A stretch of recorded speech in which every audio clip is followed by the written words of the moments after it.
Hello everybody, it's the Historical Gamer once again, and today we're returning to War in the Pacific Admirals Edition, our play-by-email game against XTRG, a YouTube collaboration. In our last video, we looked at the December 7th results of the attacks on Pearl Harbor, the Philippines, the Malay Peninsula, the beginning of World War II in the Pacific, and we also issued our orders for December 8th. Today's video is going to be looking at the December 8th results and the December 9th orders, so turn 2 results, turn 3 orders of this play-by-email game, and it's going to be a little bit of a quicker one. The video will be a little bit longer, but the actual turn is a little bit less detailed. I'm not doing quite as much this turn. There's still a lot I need to set up, but it's still a little bit early, and I don't want to get ahead of myself in sort of racing too far too fast and overextending myself. So what we're going to do first is we're going to go ahead and take a look at the combat results. Then we're going to go ahead and we're going to look at the actual orders that I'm going to issue, and I hope you guys will enjoy. So let's go ahead and jump in, and as always, leave me your thoughts below. All right, so the first thing we'll jump into here is the combat results for the December 8th turn before we get to what we're going to do on December 9th. I did turn the audio off, guys, so it may be a little bit quiet this time around.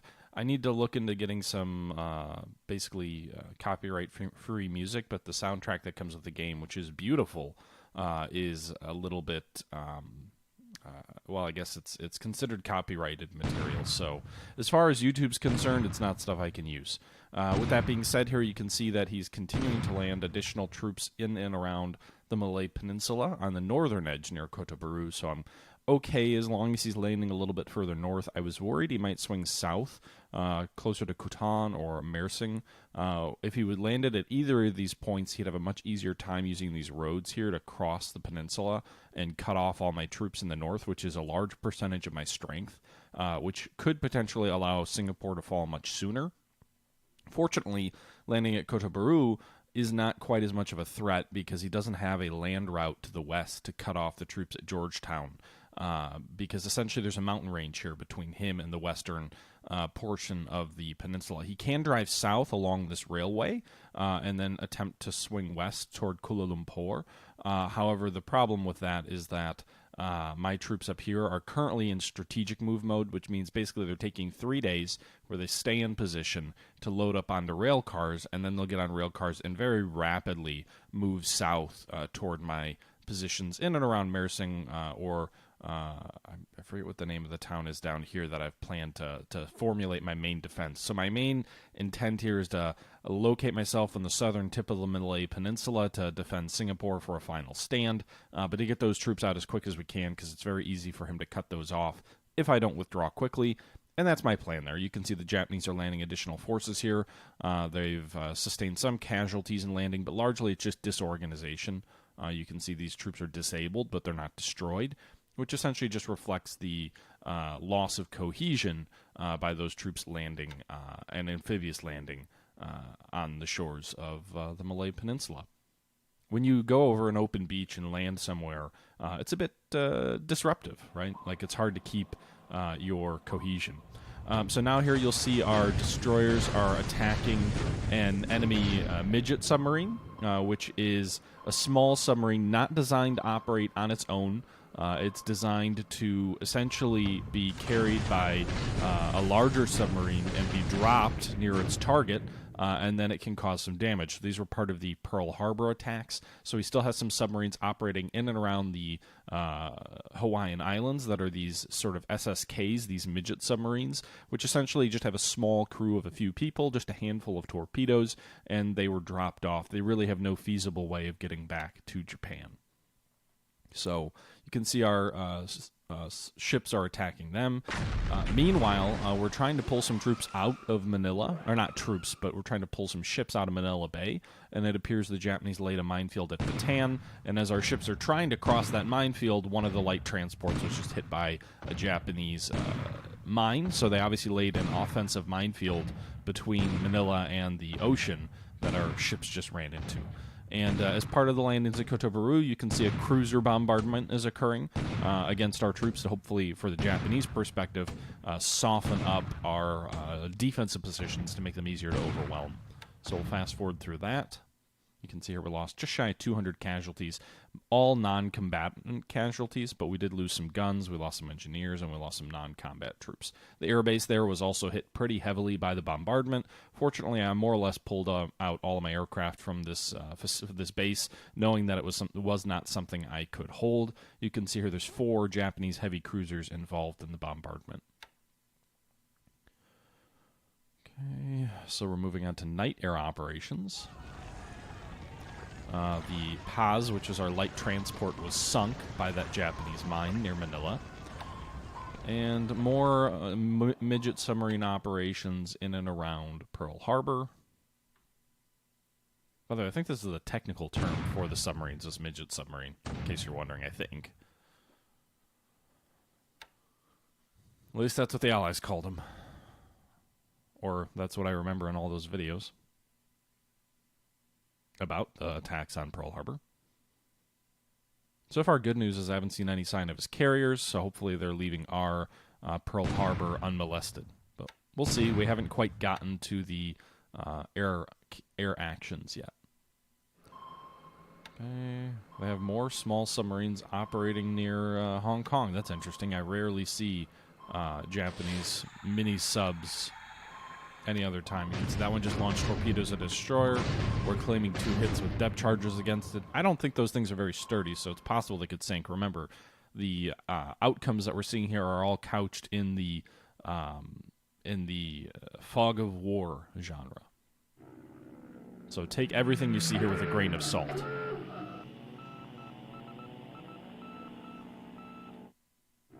Okay, so air recon. And he's got some Nell bombers attacking troop transports of ours named Georgetown.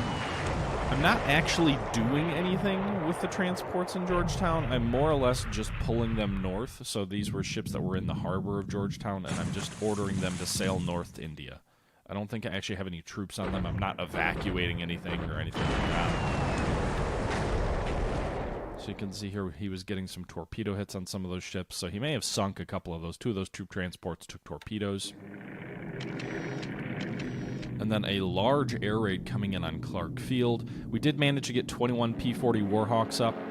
So we'll see how this plays out. They're outnumbered over 3-1, though. I don't tend to stay and watch through the results. I just kind of let you see the end results. So you can see here the Japanese had 63 Zeros escorting some 72 or 71 bombers. I can't do math. And we had intercepting aircraft that totaled 56 aircraft intercepting. So quite a large air battle. We're claiming 2 enemy Nell bombers, 1 Betty destroyed. So 3 aircraft shot down, 8 damaged. And this is big because these Japanese bombers don't have the ability to take a lot of damage. So it's a fair bet that some of these 8 damaged aircraft may not return to base. Meanwhile, we're saying we lost 3 Warhawks, 2 P-35s, and 1 P-40B. So P-40B, 3 P-40Es, and 2 P-35. So that's a pretty hefty loss without any enemy Zeros. It looks like he was bombing some of our ground personnel as well as the airbase. The airbase took 13 hits and 20 runway damage. The airbase that he was attacking was Clark Field, so that's where the battle's taking place over, although I think most of my fighters are actually based out of Iba or something like that nearby. And then you can see another raid, a follow-on raid of 15 Bettys. This one comes in without enemy fighter escort. And again, because of the way the coordination and the timing of the attacks works, this one comes in without fighter escort. We claim 3 destroyed, 5 damaged, without losing any aircraft of our own, and only 1 runway hit and airbase hit. So that was a much better result for us in that second wave over Clark Field here in the morning. Meanwhile, you can see some Nell bombers are attacking some British cargo ships that are trying to escape Hong Kong to no real effect. And then a Army bomber raid of Sallies and Lilies are also hitting Clark Field. By this time, our CAP, our Combat Air Patrol, in and around Clark Field is largely exhausted. We don't have much in the way of aircraft up to intercept. And as a result, even though these aircraft are largely sitting ducks, we only claimed 1 kill, 4 damaged. No losses of our own. And it doesn't look like they actually bombed the airfield. So they must have, or maybe they haven't gotten into Clark Field yet. Sometimes this says this was occurring Range attack 117. Estimated time to target still says 37 minutes, I guess. Although it does say they were bombing, but it didn't see any. I didn't see any hits. 80 bombers are hitting Georgetown. Again, we evacuated, I think, all of our air forces out of that facility. So they're largely just bombing empty hangars and runways, which is fine. Large air attack near Hong Kong. Again, no real Japanese impact on any of those attacks. Some additional air raids occurring in China.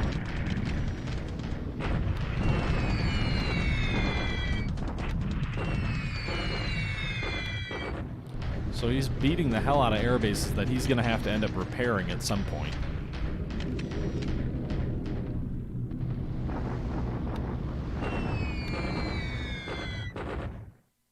All right, we have some bombing aircraft coming out of Borneo up against the Japanese battleship Congo. They appear to be operating in the South China Sea here, just south of Sok Trang and north of Kuching. Probably trying to pursue Task Force Z, which I've been pulling out toward the Dutch East Indies, but that does leave them exposed to our own air attacks. And we've also got some air attacks going in against the transports that are landing troops on the Malay Peninsula, or actually in this case, the cruisers that are bombarding our troops there. They're not going to do any damage, I don't think. But at least they're making them sort of move around and kind of stay honest. Some Tbilisi 3s, which are torpedo bombers. One of them just got shot down, but the other 4 making it in on this target. And there you go. We're claiming some hits against one of these enemy transports, some 500-pound general-purpose bombs. So these guys are not carrying torpedoes, but they are hitting enemy transports with bombs. Some Blemons against the cruisers escorting those battleships.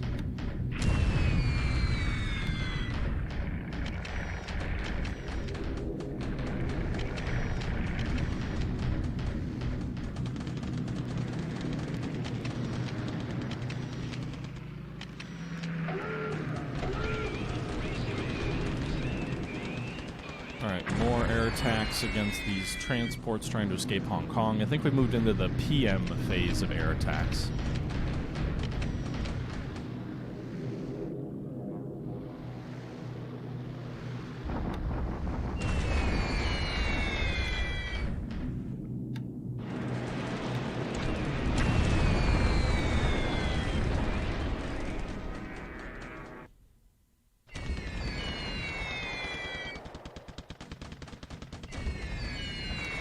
Our bombers in the southern tip of the Philippines are going after enemy transports and troop convoys to the east of Luzon, or actually east of Mindanao.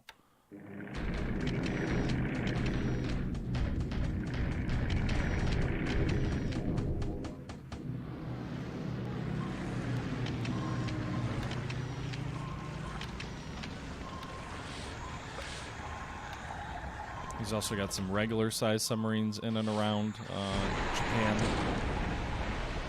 Meanwhile, a cruiser minesweeper, the Kung Wao, was just hit by Japanese torpedoes. These minesweepers were heading north to try and lay a minefield, I think, at near Kutan, to make any Japanese landing there more difficult and make it harder for them to cut off our troops there.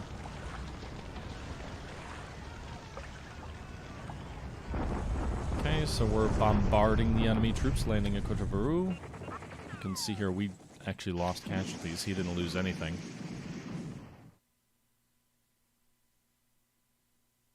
And that should probably just about do it for the turn. So not a ton of action occurring that stood out.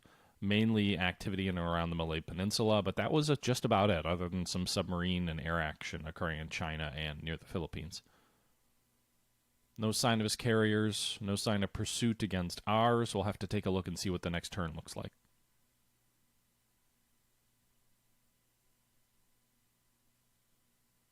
Some troop transports or some cargo ships arriving for us at our different bases. You can see here a new RAF squadron arriving and combining at Singapore.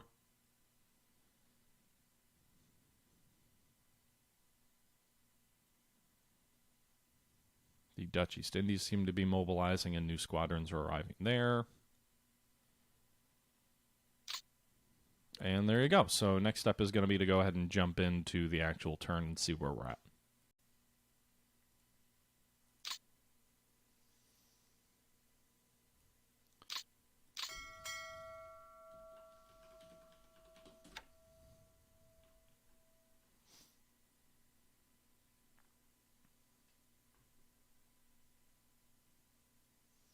All right, so we are into December 9th now. We're through the combat results, and this might be a pretty quick turn. So I'm probably going to turn this thing around relatively quickly. I don't think I have a ton of orders to give, but first things first.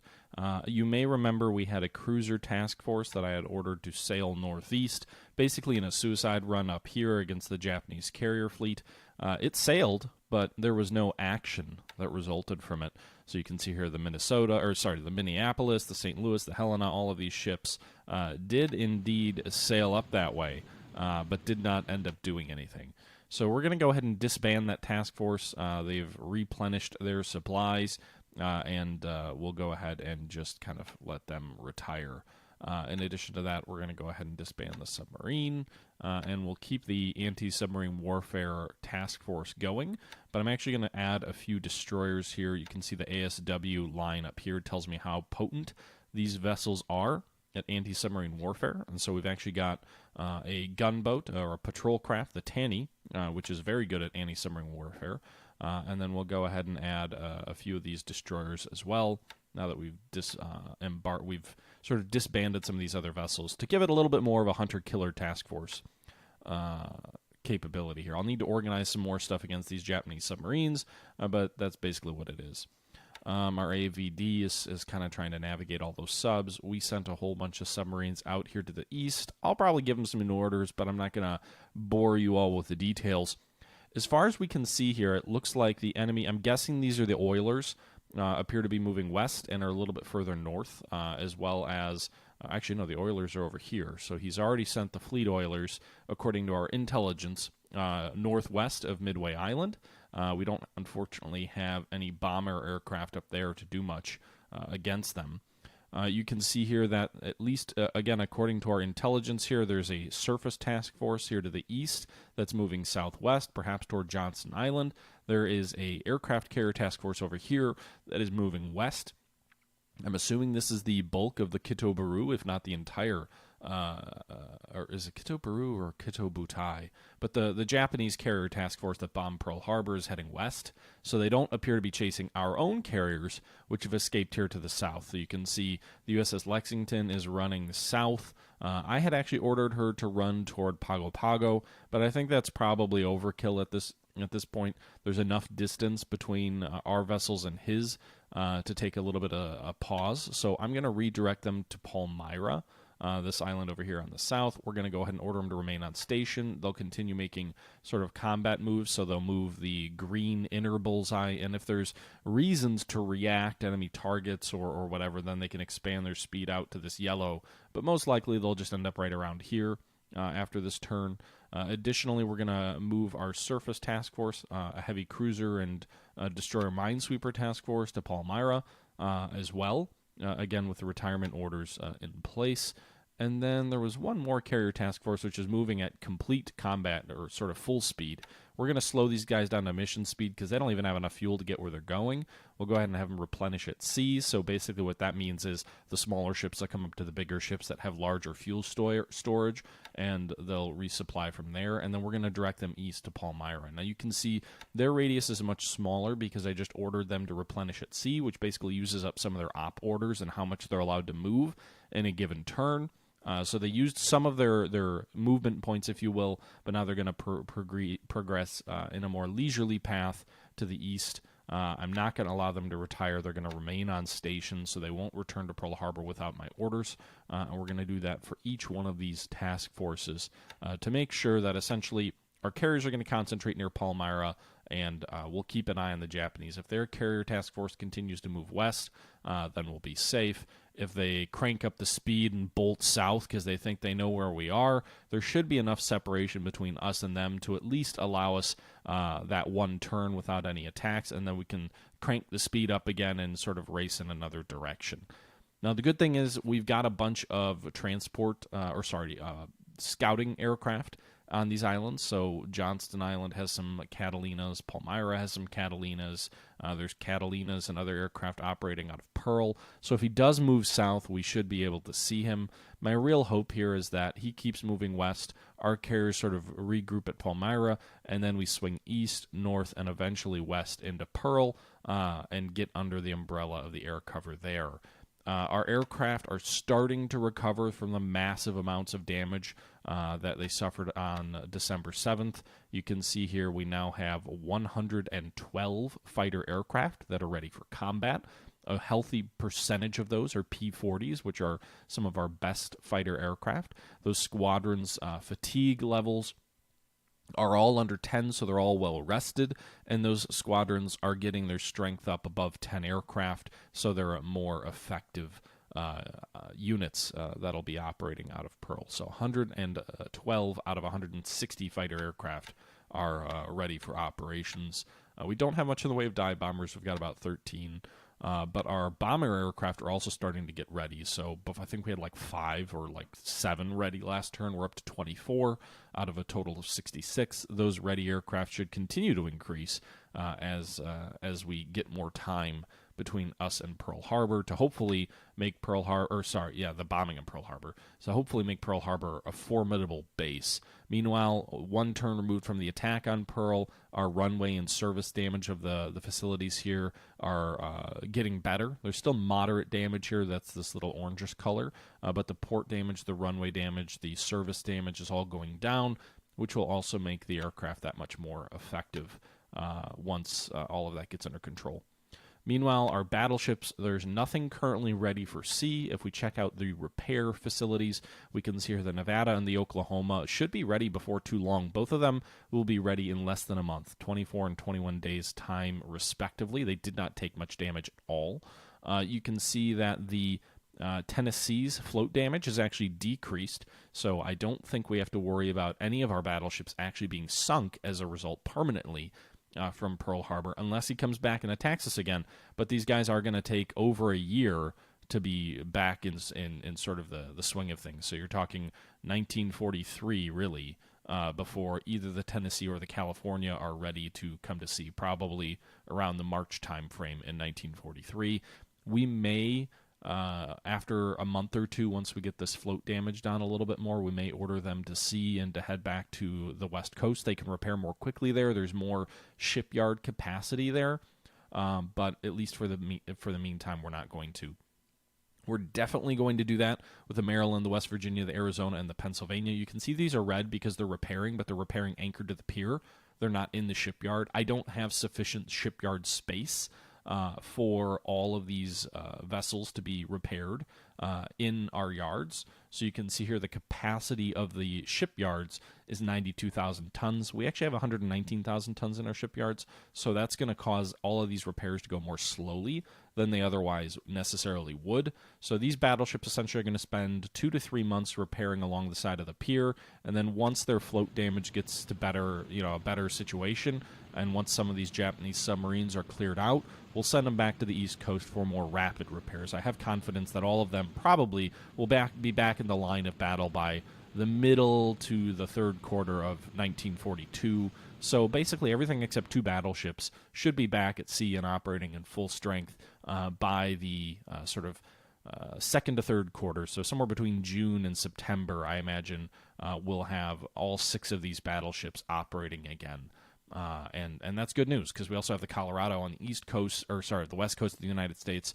So we should have quite a formidable force of 7 battleships ready for sea by the middle of 1942. Plus, I'm not sure what's all building, but there might be some new ships coming off the ways from a battleship perspective.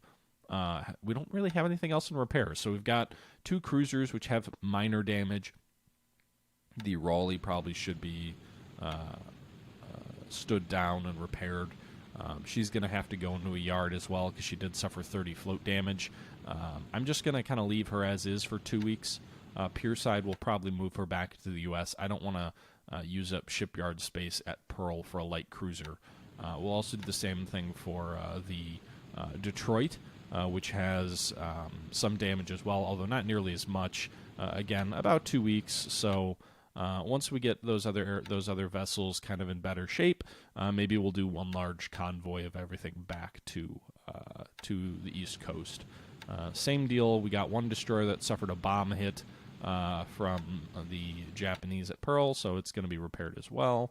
And then the Shaw is ready, sort of ish. I think it just upgraded, but we'll stand it down to Pierside so that it'll take 9 days to recover. So, other than that, the rest of our vessels here all appear to be in good health. Actually, except for this AG, which suffered quite a bit of damage as well. We'll stand it down, but I'm not gonna use vital shipyard space up for a ammunition vessel or a mine warfare ship or anything like that. So the West Coast ports will have to be taking on some of that damage here as things get underway. But that's the situation at Pearl Harbor on December 9th. Nothing really we're going to change. I'll move some of these submarines around, but other than that, we're going to let the Japanese kind of continue westward, and hopefully they leave us alone. The interesting thing is they haven't taken Wake Island, so we still have our 12 Wildcats operating out of Wake. We don't have a lot of supplies, so if the enemy did land on Wake, that would be problematic. But at least for the moment, they're on Wake. We're going to go ahead and order our troops to start building additional fortifications on Wake in the event that they give us a little bit more of a buffer. I wouldn't be surprised if those vessels heading west will end up attacking Wake. They also haven't attacked Guam yet either, which is a little bit weird. Now, it doesn't matter a whole lot. I have no way to reinforce the troops there. And I really don't have much in the way of troops to begin with. You know, so they're so isolated that it would almost be more of a trap to try and send reinforcements there. But if we take a look at the troops here, we do have 9 combat value. It's probably not even worth building fortifications, but we will. We can try and see if we can build something before he lands troops there. We'll see. I'm not sure what he's going to do there. Meanwhile, we've got some vessels here in the Dutch East Indies that I've ordered to start loading up with fuel to try and pull some of the fuel out of these areas, which Japan will undoubtedly take. But if we can take some of that fuel and maybe send it down to Australia, you do need to send various supply convoys to keep it into supply. So my thought is maybe we can drain some supplies out of the Dutch East Indies, and that will give Japan less. When they eventually do take the Dutch East Indies, it'll give them less to play with because fuel and resources are a critical component of the Japanese ability to operate their carriers. Those things guzzle gasoline. Japan needs the Dutch East Indies to get enough gasoline to operate those vessels, and a lot of times the oil facilities in the Dutch East Indies will suffer damage as he attempts to take those facilities. So, you know, if we damage those facilities and there isn't much oil left or fuel in these bases when he takes them, that means that those will be less lucrative prizes for him eventually when he does take it. So again, the more fuel we can deny to Japan, and also at the same time more efficiently transport to Australia, because Australia is a long way from the U.S. where most of our supplies will come. It's not very far from the Dutch East Indies, so we can have some more effective and efficient convoys going that way. So we'll try and pull some of those supplies out of there as well. You can see we've got a bunch of ships that are progressing to the west, out of the Philippines, out of Malay, or not Malay, out of Manila, to hopefully get out before the Japanese essentially land and take these islands. I have no doubt that they're going to take Luzon and Mindanao and all of that. So I'm kind of withdrawing from the beaches to set up an inner ring of fortifications near Clark Field. So that'll be one of our objectives. You can see we're already building fortifications there. The runway was damaged pretty heavily last turn, so they're probably not going to be able to operate out of that base very effectively. But they did not bomb Manila at all, which is also building up its fortifications. It's up to 80%. Bataan is building its fortifications. It's at 6% of fortification level 2. That will eat up supplies, so that's kind of a trade-off you have to be willing to make, but it is something to be considered. I haven't pulled the troops out of Linyan yet, mainly because my hope is the enemy may land there, so I want to kind of bloody their noses. Iba, we have a fighter squadron that's based out of Iba. You can see here they've got 15 P-40s. I think those guys were largely the ones providing cap over Clark Field, so a large number of our fighter aircraft were not actually involved in being bombed. They were up there. They were protecting Clark Field. But again, we've got some. How many is this? We've got 33 fighter aircraft ready out of Manila. That their base wasn't hit at all either. So that's good. Good news there. The 26P or the P-26 is operating to the south of Manila. What are their orders anyway? So they're operating a cap. We're gonna let's see here. What's the air support here? Aviation support is 18. There's 12. Do we have additional aviation support in Manila? We do. So let's go ahead and transfer these guys. These 26 P-46s are going to transfer to Manila. And we're going to set some of them up to cap. We're going to set some of them up to long-range cap. So we're going to kind of divide our mission here between protecting Manila itself and protecting Clark Field. I imagine XTRG will probably go for Clark Field again. So we'll get, hopefully, some additional aircraft. Let's get them up to 15,000 feet. Meanwhile, what are these guys doing? We probably need to make sure they're also protecting. Yeah, so they've got 50% over Manila right now, actually. So if I kind of only have 60, I don't want, you very rarely ever want to have 100% of your aircraft in the air at any one time because it will cause them to get very, very tired very, very quickly. But what I'm going to do here is I'm going to go ahead and have these P-40s, which were previously only providing cap support over Manila. I'm going to have them go ahead and provide some support over Clark Field. And we're going to do the same thing for this other P-40 squadron. So hopefully, if he does return to Clark Field, he might actually return to a field with more air defenses than it had last time he was doing stuff there. All right, so those bombers are combining with squadrons. I kind of want to get my B-17s out of here. I don't think they're going to be able to do much good in Manila. So for the aircraft that are ready, I'm going to go ahead and pull them south to Kaigan. And we'll have them on naval attack.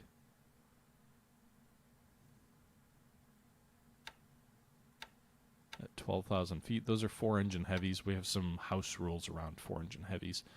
Looks like he's got a massive convoy. 3 squadrons here, 2 flotillas here, 1 to the east here. So it looks like he's going to be having a large-scale landing on the northern tip of the Philippine Islands here next turn. The good thing is our submarines are already moving out, hopefully to get into position before those task forces arrive, but we'll see. Meanwhile, our vessels here, PT boats, the Canopus. The Canopus is... How fast can she go?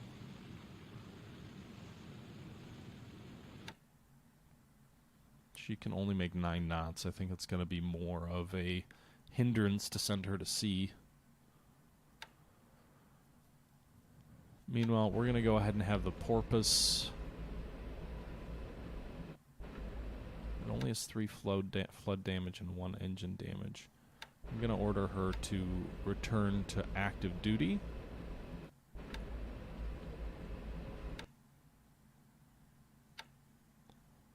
And it's going to take 2 days to switch over to active duty. So I can't do anything with her yet, but I'm going to, if she gets back in there, I'm going to try and pull her back to a friendly base in the rear.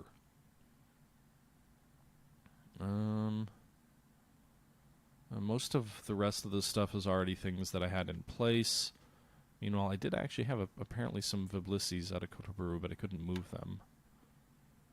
So we're going to try and move them to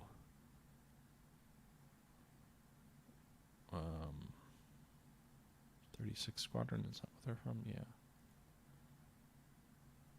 Well, I can't transfer them there. So we'll go ahead and move these guys, hopefully via rail, to Singapore. So that pulls all of our aircraft out of here. I'm sure he'll take this base next turn, but that's fine. We'll just kind of try and hang on and delay him as much as we can. Meanwhile, our troops up here near Olor Star are all in the process of moving. So the 15th Indian Brigade is marching, or not, I guess. So we're going to go ahead and strategic move them. They're going to take 3 days to pack up, and then we're going to rail them south to just north of Singapore. The other units here are already strategically moving here, and these guys are already packed up and ready to move, so they should start moving next turn. The Penang Fortress we can't do anything with. This troop transport was damaged too heavily to do anything with. So these guys should all move. That's over 200 attack value worth of troops moving. These guys are already moving. The 641 Unit 5-14th Punjab Battalion is already marching. Some of these guys, Gurkhas and whatnot, are already moving. So we're just going to kind of continue the exodus from the northern tip of the Malay Peninsula toward the south, towards Singapore. I don't really think I have much else that occurred this turn. There was my troops in China are still moving around. We're still trying to cut the Japanese off here. Did he just pull out of Hankow?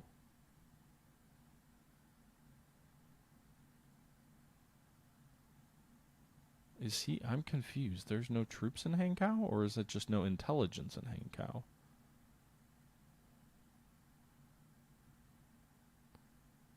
Because these guys moved east, which he might be trying to prevent us from cutting off his troops. Now, where he moved really doesn't do anything. These guys are all still moving into position here. Or if they take this, they'll still cut the rail line to the north. So I don't think... I mean, there's nothing new for me to do this turn yet. The troops are still taking too long to move. But yeah, that's kind of interesting. So he's also moved troops into Hong Kong. So you can see here, his attack on Hong Kong will begin here. We've got one brigade, very strong brigade here, and then some battalions as well. What's our current defensive strength here? Fort level 3. Might as well spend it a little bit more if we can try and increase the fortifications there. So Hong Kong may be attacked. It could fall as early as next turn. Our transports, meanwhile, are in the process of evacuating. We'll see if any of these guys swing west to try and intercept them, or what happens there. These destroyers, meanwhile, are also moving west. Or south, sorry. Task Force Z with our battleships, the Prince of Wales and the Repulse, is okay. They're moving south to the Dutch East Indies. You can see here the Japanese surface task force with heavy cruisers and battleships. It doesn't say battleships, but I know there's battleships there, is moving east. They obviously were trying to engage us in some kind of surface engagement, but it's too close to their bomber bases in Vietnam to allow me to really do that.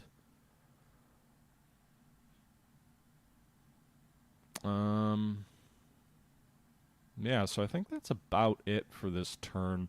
I'm not yet comfortable setting up my convoys quite yet until I can be sure his carriers are heading west. So I think what I'll do is I'll set the convoys up next turn. I know I'm eating through supply, but it's just the difference of 2 days isn't going to make much of a difference at this stage. China's going to be interesting to see how it plays out. I imagine by the next turn, the invasion of the Philippines will begin. And I think that's all we have right now as far as orders. I guess the other thing we need to check is, so I don't know if these guys, their fatigue levels are pretty low. I don't know if they're going to operate out of this base with its runway damage so high. But I guess we'll see. Well, why don't we take a look and see the results here? So you can see here, this turn, and again, this is subject to fog of war. We know we lost 14 aircraft in air-to-air combat, 2 by flak, 4 op losses. So we know for sure we lost 20 aircraft. We're claiming the Japanese lost 16. You can see here, if we scroll up, we're claiming they lost 8 Bettys. We lost 8 Warhawks, 11 Warhawks, 8 P-40Es, 3 P-40Bs, 3 P-35As, 3 Hudsons. We're claiming 2 Lilies, a Babs, a Nell, an Oscar, a Sally, a Zero. We lost a PBY, a Viblissi, and a Blenheim. But this is kind of the total here today. We're still claiming the enemy lost quite a few aircraft total.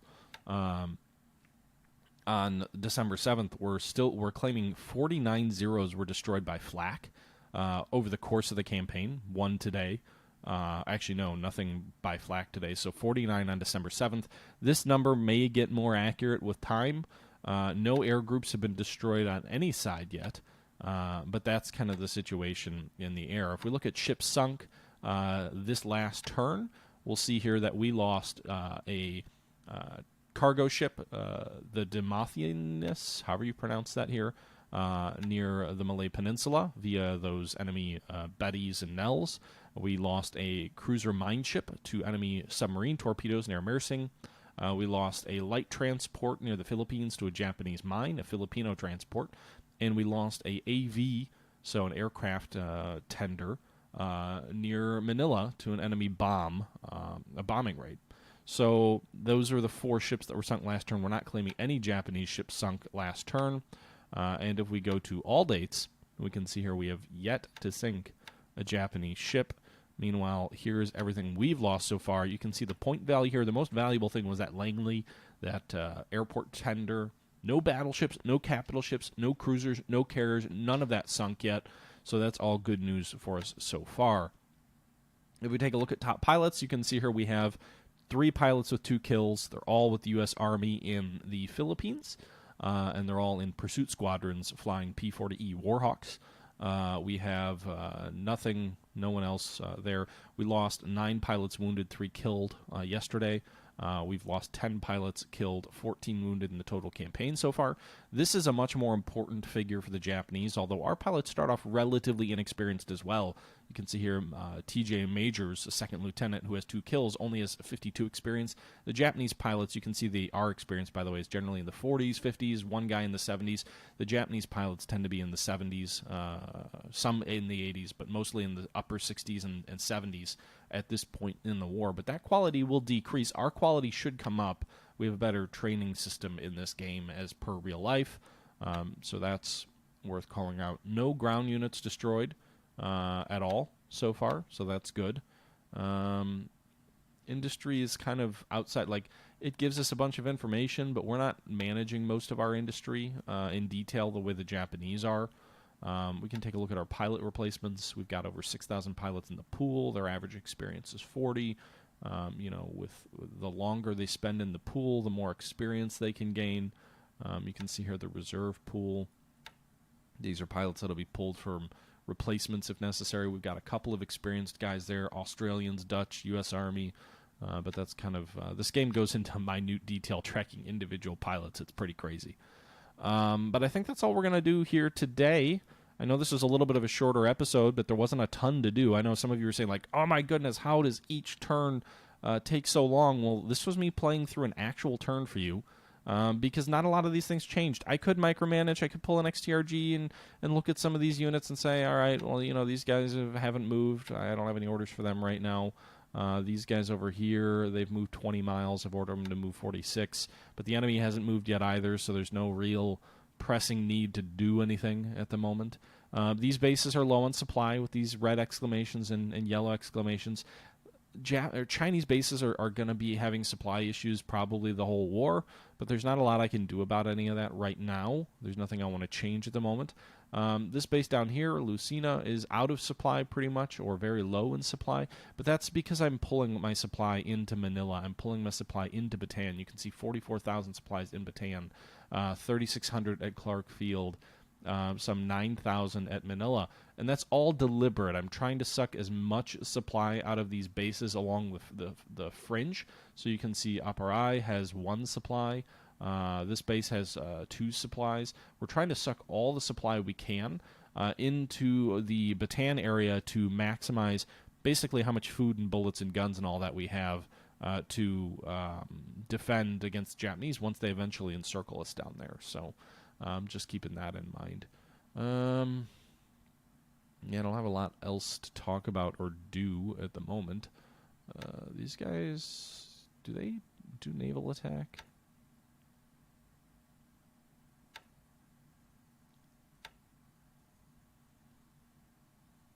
What is that? Only target friendly? Huh. I don't know if they actually... What's their aircraft data? They do carry 300 kilogram bombs. Those are pretty decent sized bombs, so we'll see about ordering them on naval attack as well. Maybe they'll go get some lucky hits against the Japanese over here. Anyway, guys, that's going to do it for this turn. I'm going to go ahead and package this up, send it back to XTRG. All I got to do there is hit end the order phase. Go ahead and yes. And we'll go ahead and save PBM turn 2. So PBM turn 2 final. Death to XTRG. Alright, so we'll go ahead and save that. And then I'll go ahead and send the file over to him. Hopefully you'll see some stuff from him soon. And we'll wait to see the results of December 8th as we slowly, or sorry, December 9th, as we slowly and inexorably move toward ultimate victory for the Allied forces in World War II in the Pacific. War in the Pacific 1941 to 1945, Admiral's Edition, turn 3, or turn 2, or whatever. It's getting started. I hope you guys are enjoying. Let me know your thoughts below. And until next time, this is the Historical Gamer saying thank you for watching, and I'm out.